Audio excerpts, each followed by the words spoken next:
Extremism isn't going away. We see multiple different extremist ideologies. We see them spread through the internet. We see them increasingly moving towards mainstream, a large number of people engaging with these extremist ideologies. This as a reminder that unfortunately our collective work doesn't stop. RAN Practitioners Plenary is like a big family gathering. There are two objectives of this meeting. One is to take stock of what has been achieved in the current year, and another very important objective is to look into the future. And in that context, the role of practitioners and the information, the suggestions we receive from them is key. RAN is absolutely essential. If we wouldn't have the RAN, we would be nowhere in understanding different aspects which are linked with violent extremism. Practitioners help us to identify new trends. We really very much count on practitioners to also let us know of new phenomena. It is really important that also young people are represented in this event because they bring a fresh perspective into the work, also to be updated on the latest methodologies in this approach.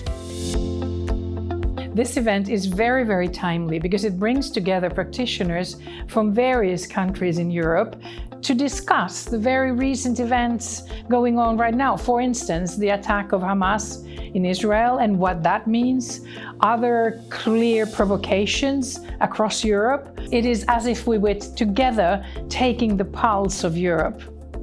I think it's about dealing with the increasing complexity in terms of ideologies, but also how do they affect individuals. In terms of rehabilitation, how do you work with rehabilitation? How do you work with people in prison? Dealing with imaginary and real grievances that occur either locally or by geopolitical events is absolutely key. Whether we're talking about Ukraine and whether we're talking about the issue of Israel-Palestine and other issues, we need to understand that we need practitioners working together to try to handle some of the very hot issues that we're facing today.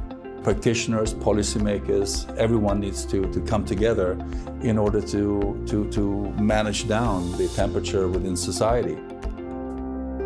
I think the topic that is now coming up through the attacks of the Hamas is anti-Semitism. Of course, anti-Semitism is always addressed. It always takes part because it's such a core in every ideology. We have social inequality.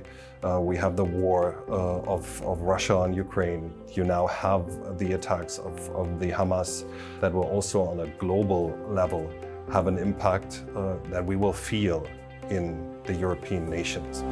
All these external factors influence radicalization processes in the European Union. So I think we really need to see how to mitigate this more, and this is really a momentum.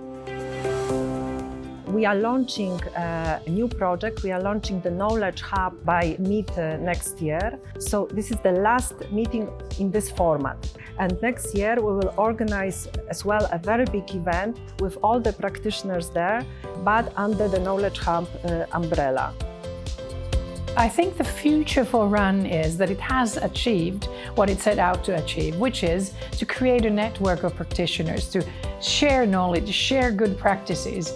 And I am absolutely convinced that RAN will continue to do so. And even when the new Knowledge Hub is launched, nothing that RAN has achieved will be forgotten or lost, but it will be subsumed in this new Knowledge Hub. Under the Knowledge Hub, we will have all stakeholders working together, practitioners, policymakers and researchers. So we are very excited about the Knowledge Hub. It will be a great opportunity for practitioners and in fact for all stakeholders involved in the work on prevention of radicalization to contribute.